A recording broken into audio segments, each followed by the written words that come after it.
Hey guys, and welcome back to KitchenTableMtg. I'm your host, Liam, the emissary of Tress Neeson, and today we're going to be talking about my top pick for Commander in every guild color.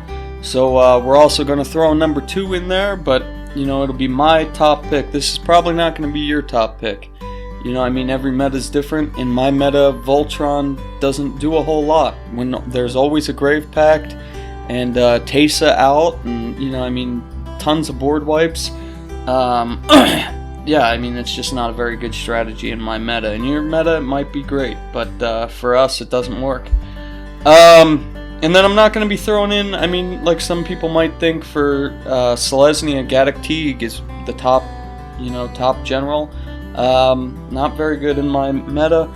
And then we got cards like Thrasios. I know Thrasios is a pretty solid combo commander. You can throw all your lands onto the battlefield and then scry down to the cards you need, but Thrasios needs infinite mana to do that, and what card isn't great with infinite mana? You could throw that in any EDH deck and do something, and I just think there's a lot easier ways to win the game with infinite mana. Niv Mizzet and Curiosity. You can ping out one of your opponents and then play a Lab Man and win the game. Not very fun, not going to be in the list. So, we'll jump into this. This is my top pick, so take it as you want. And I'm going to read each of the generals here, so then, people who are at work or not around a card or haven't heard of the card can understand what's going on. So be warned there, you're going to hear a lot of text today. So we'll jump into it here. Let's start off with Simic, blue-green, and I'll give you my number 2 pick here. So first up, we've got Edric, Spymaster of Tress. This is a classic, and he reads, 1 of any color, 1 green, 1 blue for a legendary creature, Elf Rogue 2/2. And whenever a creature deals combat damage to one of your opponents, its controller may draw a card. So, this is giving you a ton of card draw. Maybe throw some unblockable creatures in there. You're drawing down to what you need, and it's keeping your opponents attacking each other. They're gaining something when they attack each other. For each creature that deals combat damage to one of your opponents, they get to draw a card. So, that's just, this guy's a classic. He'll always be in the top for Simic. So, let's get into the number 1 here. We've got Momir Vig, Simic Visionary. 3 of any color, 1 green, 1 blue. He's a 2/2 elf wizard, and whenever you play a green creature spell, you may search your library for a creature card, reveal it. If you do, shuffle your library and put that card on top of it. So you get to Worldly Tutor every time you play a green creature spell, but then if you play a blue creature spell, it says whenever you play a blue creature, reveal the top card of your library. If it is a creature card, put that card into your hand. So building around Momar, you're gonna want, a lot of low-costing blue and green creatures. You're gonna want some, blue and green creatures like Coiling Oracle, super cheap spell. You're gonna draw the card, do the land, the whole Coiling Oracle thing, and then you're going to tutor a card to your hand. So this is just value. You put a tutor on a general and it's going to be, it's a pretty strong deck. So that does it for Simic. Let's jump into Orzhov here. We got white black. Got a newer card, so I haven't seen a lot of play for this. I did a Brawl deck tech if you want to go back and listen to that. But Alenda the Dusk Rose, 2 of any color, white black for a Vampire Knight, 1/1. She has lifelink, and whenever another creature dies, put a 1/1 counter on Alenda the Dusk Rose. When Alenda dies, create X 1/1 white vampire creature tokens with lifelink, where X is Alenda's power.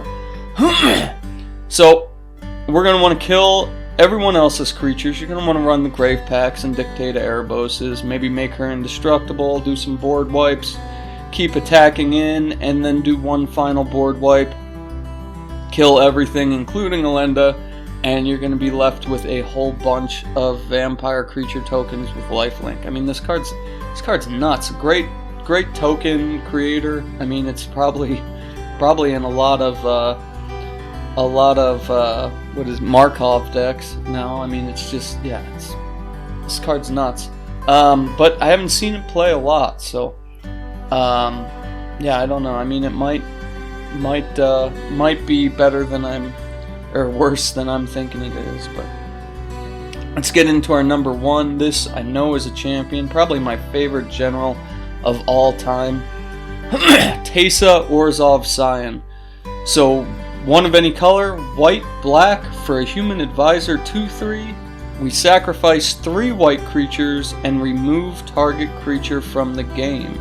Whenever another black creature you control is put into a graveyard from play, put a 1/1 white spirit creature token with flying into play. So with Darkest Hour, it turns all your creatures black. So whenever you sack a creature, you get a 1/1 white spirit that's also black. So once you can sacrifice 3 white spirits to remove a card from the game, you get your 3 black-white tokens again. It goes infinite.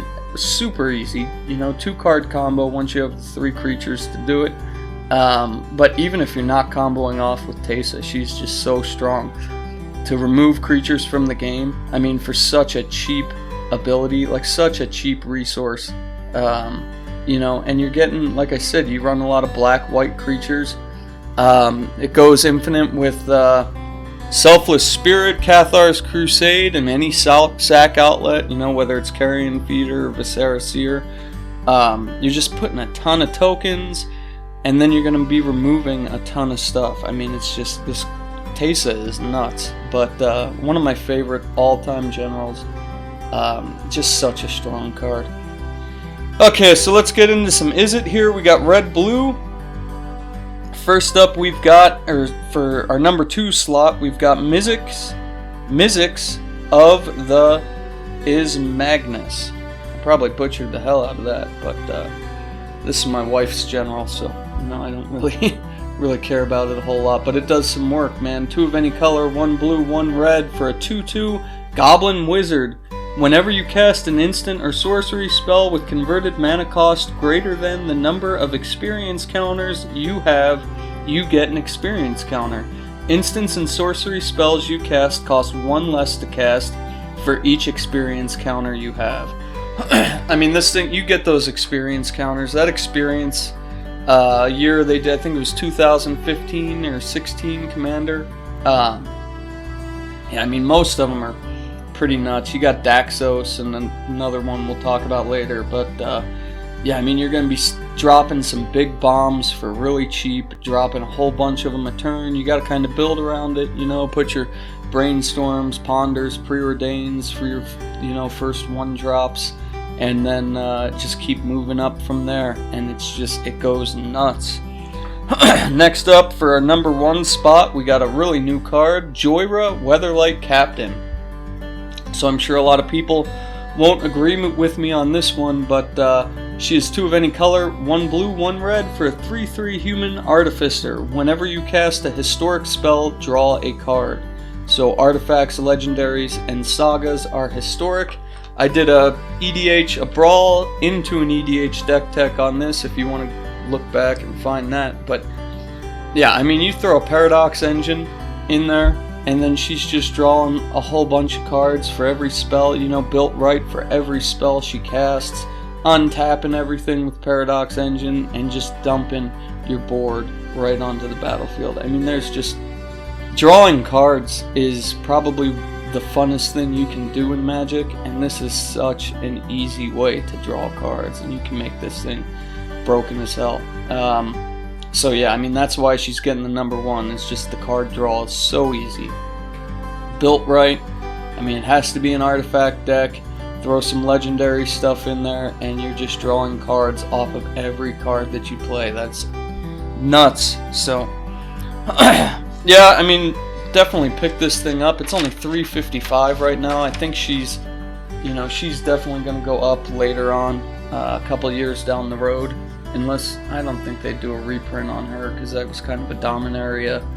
She's the Weatherlight Captain, so maybe in a Commander set. But yeah, $3.55. If you don't have one, pick one up. You might want to build that deck one day. Okay, so let's get into Golgari, green-black, my number 2 spot, Slimefoot the Stowaway. So yeah, I mean, this is a combo general, but let's read him here. He's one of any color, black-green for a 2/3 fungus. And whenever a sapperling you control dies, Slimefoot the Stowaway deals 1 damage to each opponent, and you gain 1 life. So we got that aristocratic type ability happening, and then you can pay 4 of any color, create a 1/1 green sapperling creature token.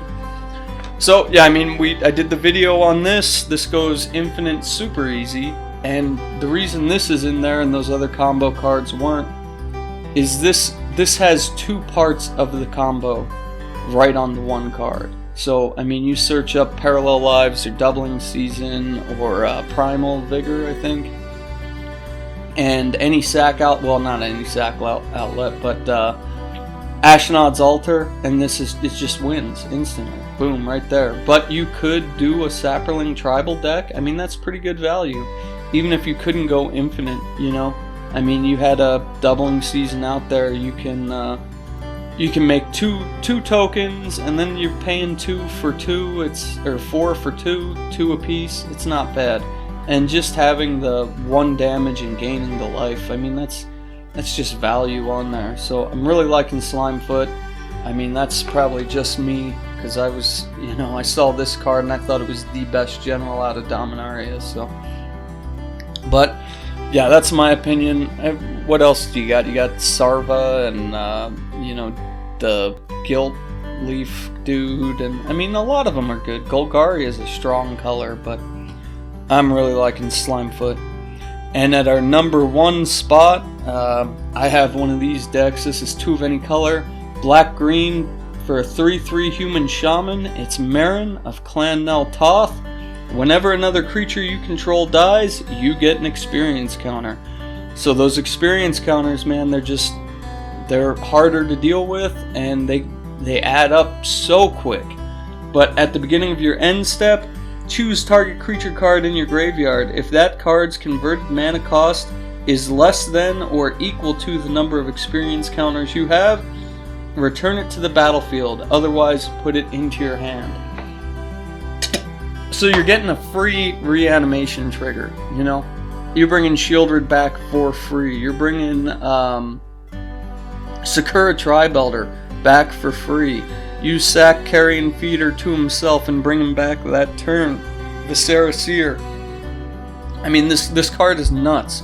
I mean, we got Moldraltha, and we've got Carador, and we've got all these other Reanimator generals, but you don't have to pay for it. That's what makes it so strong. I mean, Moldraltha, definitely probably up there with Marin, because you can cast so much out of your graveyard, but you still have to cast it. So yeah, I mean, I love Marin, and I think everybody loves Marin, so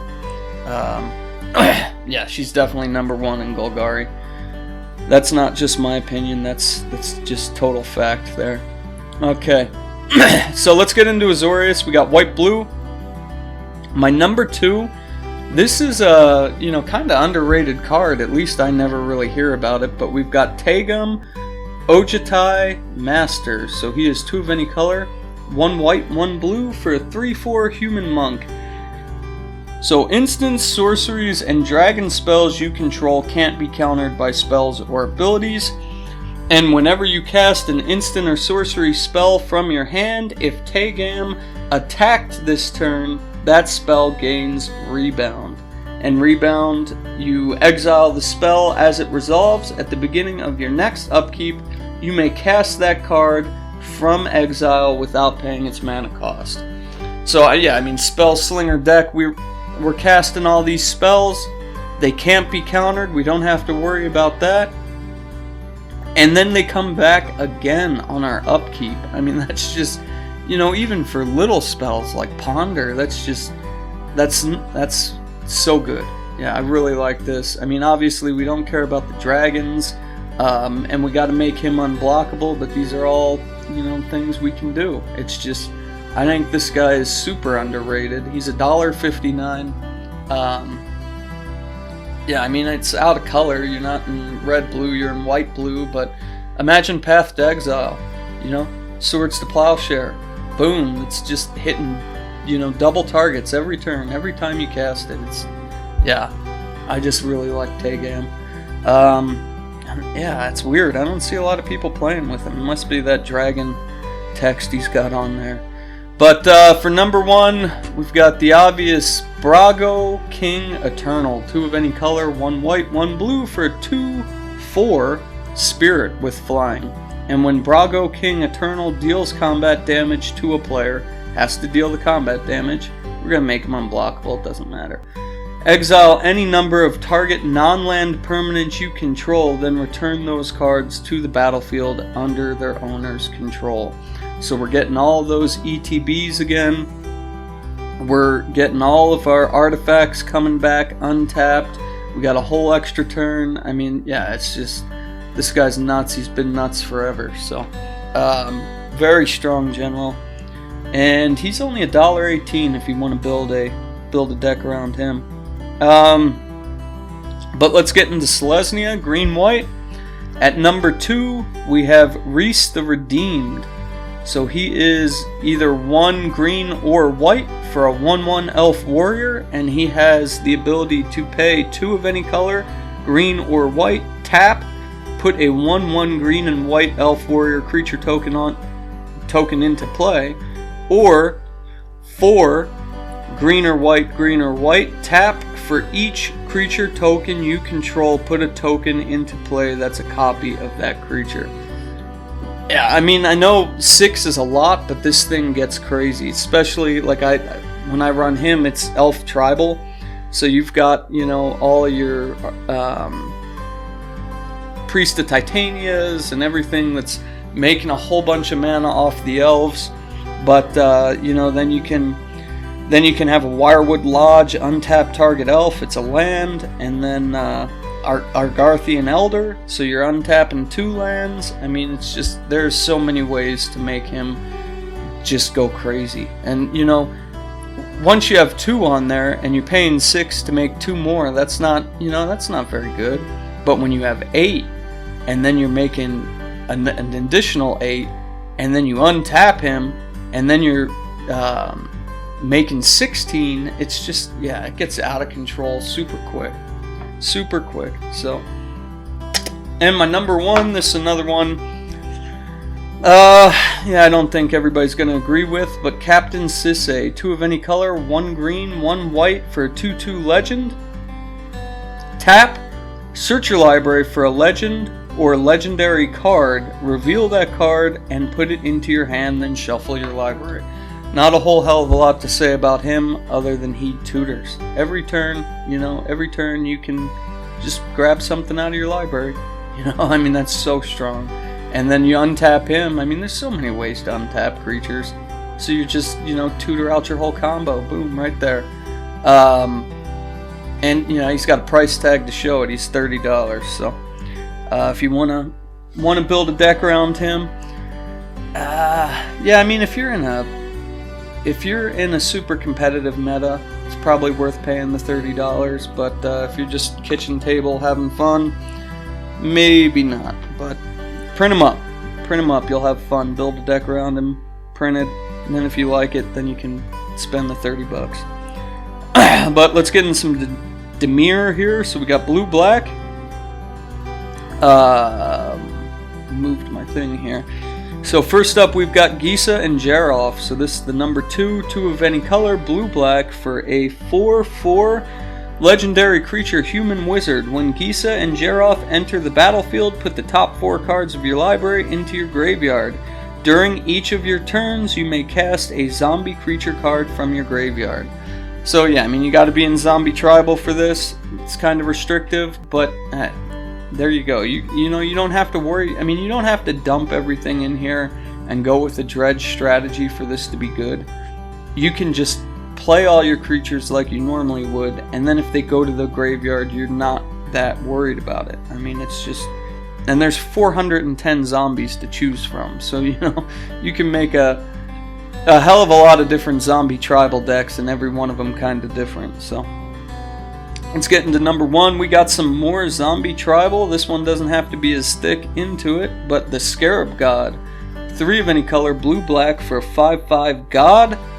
At the beginning of your upkeep, each opponent loses X life, and you scry X, where X is the number of zombies you control. I mean, that's, you're in zombie tribal or you got zombie tokens. That is a hell of a nice ability there. But it also has pay 2 of any color, 1 blue, 1 black, exile target creature card from a graveyard, not just your graveyard. Create a token that's a copy of it, except it's a 4/4 black zombie. So we're getting all these ETBs, getting all these activated abilities. And when the Scarab God dies, return it to its owner's hand at the beginning of the next end step, so we don't even have to pay commander tax on him. I mean, this guy is another one. It's just proven. It's a $22 card. Very popular right now. Very popular, but definitely a fun deck to play. What we got next? We got Gruul. So green-red. At number 2, we've got Omnath, Locus of Rage. 3 of any color, red-red, green-green for a 5/5 legendary creature element. It has landfall, so whenever a land enters the battlefield under your control, put a 5/5 red and green element creature token onto the battlefield. So that alone, that's pretty strong. I mean, you're getting pretty big, fairly nice sized creatures every time you drop a land. You're going to want to play all your Cultivates and Kodama Reach and Exploration, Burgeoning, Azuzas, all this stuff. And you're dumping tons of lands onto the battlefield. You got to have that card draw engine. But whenever Omnath, Locus of Rage, or another element you control dies, Omnath deals 3 damage to target creature or player. So you've got that super strong aristocratic ability in off colors. I mean, this guy's nuts. So super expensive to get out there, but fun deck to play. Only $1.50. But let's get into our number 1 here. We've got Mina and Den Wildborn. Now, I know a lot of people aren't going to think this is the top for Gruul, but I got some problem. We'll read it first. So this is 2 of any color, 1 red, 1 green. You may play an additional land on each of your turns. So right there, great card. What do you do when you play an additional land each turn? You're probably throwing out some big creatures in this color, right? So how are we going to send them through? Red-green, return a land you control to its owner's hand. Target creature gains trample until end of turn. So this guy's 50 cents. He's a 50-cent card. You don't see, he's only in like 500 decks. Where is it? 514 decks on EDH Rec. When Omnath is at like 2,000 something. This is Oracle of Moldiah. You got Azusa, you've got Exploration, you got Burgeoning. Even Courser or Crewfix doesn't let you play an additional land, but she was $5 before she was reprinted. All those creatures are super expensive. This guy can be your general, and he gives creatures trample to play an additional land each turn. I mean, you spend $20 for an Oracle of Moldiah, $20 for an Exploration. I know Oracle lets you play with the top card of your library field, and you can play that land, but he gives one of your big creatures trample, and that's what you're going to do in this deck. You're just dumping lands, and then you're going to want to play some big old creatures and send them through. This guy's super underrated. Really like Mina and Den. I guess these guys. But yeah, definitely pick one of these up. I mean, you could build a cheap, fun, big beater deck, and he only cost 50 cents. So and then you don't have to search for your Azuzas and Azusa could be your general, but your Oracle of Moldiahs and Explorations and Burgeonings, I mean, it's right there, right in the command zone. Running a lot of ramp, get him out turn 2 or 3. I mean, yeah, he's great general, always be one of my favorites. But let's get into some Rakdos here. So first up, number 2 spot, we've got Rakdos, Lord of Riots. Black, black, red, red. For a legendary creature demon 6/6. Oh, sorry. You can't cast Rakdos, Lord of Riots, unless an opponent lost life this turn. So he has flying and trample. He's a 6/6, like we said. And creature spells you cast cost 1 less to cast for each 1 life your opponents have lost this turn. So, I mean, we've got sort of like a little bit different Animar here in 2 colors. You know, you're gonna ping your opponents, maybe get through with some creature damage or some burn or however you're gonna do it. And then you're dropping your Ulamogs and you're dropping your Blightsteel Colossuses for free. I mean, you're getting so much value out of this. This guy's pretty good for Rakdos here. He's about 250, so I mean, if you want to build that deck, that'd be super fun to play. But at our number 1 spot, we've got Karavek the Merciless.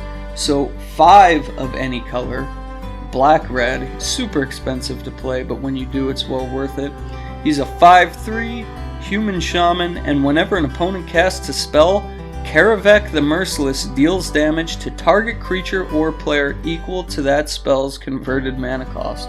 We're playing multiplayer here. You got at least 3 other people casting spells on every one of their turns, on your turn, on other people's turns, and then you get to choose where that damage goes.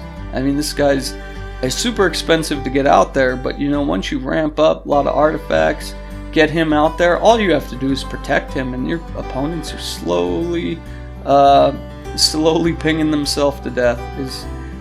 That's a fun way to play. You know, it's kind of got this, well, I'm not doing anything, he played the spell, it's not my fault.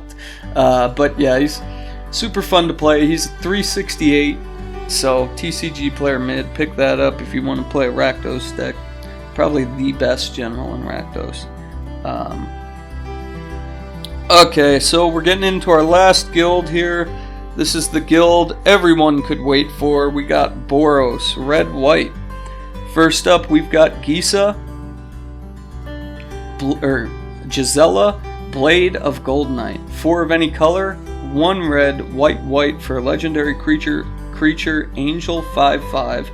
It has flying and first strike, and if a source would deal damage to an opponent or a permanent an opponent controls, that source deals double that damage to that player or permanent instead. If a source would deal damage to you or a permanent you control, prevent half that damage rounded up. So yeah, I mean, it's Boros.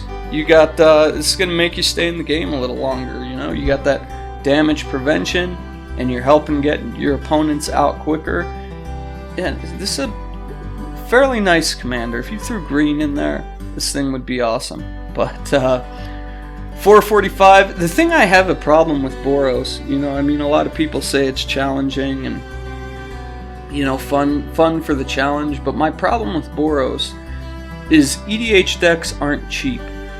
So you're going to play, you know, buy all these expensive cards that are going to help you ramp out for Boros. I mean, you need Cage Suns and, you know, all these super expensive cards. Land Tax is getting a reprint, and that's a 1-drop enchantment that just gets you lands. You don't get to ramp with it. You know, it'd be nice in 4 or 5 colors so you can make sure you got your mana fixed, but I mean, it's just super expensive to get card draw, ramp for Boros, and then you're playing a guild color that doesn't have that much to it other than attack and block and burn. Like, there's not it's not that fun. I don't know. That's my opinion. I know a lot of people disagree with that, but let's get to our number 1, the last one on the list. Bruised Tarl Boorish Herder. So Bruised Tarl Boorish Herder is 2 of any color and 1 red, 1 white for a legendary creature human ally 3/3. And whenever Bruised Tarl Boorish Herder enters the battlefield or attacks, target creature you control gains double strike and lifelink until end of turn. So it's just 1 creature, you know, target creature you control gains the double strike and lifelink. But the reason this guy is my number 1 pick is he has this additional text down here, partner. So we can throw him into some other colors and we can get out of Boros. So that's the number 1 pick there for Boros. We're getting out of Boros. But yeah, that was the list for today. I don't got anything else written down here. Pretty soon we're going to be going in, once the spoilers are done, we'll start getting into Battle Bond. I'm thinking of doing a double deck tech for two-headed giant play, and then we'll get into the Battle Bond previews and throw these cards wherever they need to go. But thank you guys for listening. Please like, subscribe, and comment. And if you want to get a hold of me, you can reach me at UTBGameCo on Twitter. You can email me at underthebridgegameco.com or at gmail.com. You can go to my website at underthebridgegameco.com. You can find me on Libsyn or Tapped Out or any podcast, YouTube, any of that stuff at KitchenTableMtg. So I will be back here in a couple days with another episode. I did a couple of these commanders that we talked about, so go back and take a listen to those, and I will talk to you guys later. Have a good day. Bye. Music by bensound.com.